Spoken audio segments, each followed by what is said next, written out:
ആഗോളതലത്തിൽ travel tourism മേഖലകളിൽ രൂപപ്പെട്ട ഉണർവ് ഏറ്റവും കൂടുതൽ തുണയാകുന്ന ലോക നഗരങ്ങളിൽ ദുബായ് മുന്നിൽ എന്നുള്ളതാണ്. ഓരോ മാസവും കൂടുതൽ സന്ദർശകരാണ് ദുബായിലേക്ക് എത്തിക്കൊണ്ടിരിക്കുന്നത്. കാണാം ആ റിപ്പോർട്ട്.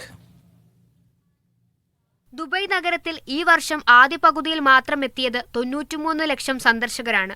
കഴിഞ്ഞ വർഷം ഇതേ കാലയളവിൽ എത്തിയത് 85.5 ലക്ഷം പേർ. ഈ വർഷം സന്ദർശകരുടെ വരവിൽ 9% വർധന. Dubai department of economy and ടൂറിസമാണ് ഇത് സംബന്ധിച്ച കണക്കുകൾ പുറത്തുവിട്ടത്. 2023 17.15 ദശലക്ഷം സന്ദർശകരുമായി വിനോദസഞ്ചാര രംഗത്ത് റെക്കോർഡ് തീർത്ത ദുബായ് ഈ വർഷവും റെക്കോർഡ് കുറിക്കും. ടൂറിസം രംഗത്ത് ലോകത്ത് മുൻനിര നഗരമെന്ന പദവി എല്ലാ വർഷവും ഉറപ്പിക്കുന്നത് ദുബായ് തുടരുകയാണ്. ആഗോള ടൂറിസം കേന്ദ്രമെന്ന നിലയിലും അന്താരാഷ്ട്ര ലക്ഷ്യസ്ഥാനമെന്ന നിലയിലും ദുബായിയുടെ ജനപ്രീതി വർദ്ധിക്കുന്നതിന്റെ തെളിവ് കൂടിയാണിത്. ദുബായ് വിമാനത്താവള വികസനം ഉൾപ്പെടെ വൻ പദ്ധതികളാണ് ദുബായ് നടപ്പാക്കി വരുന്നത്.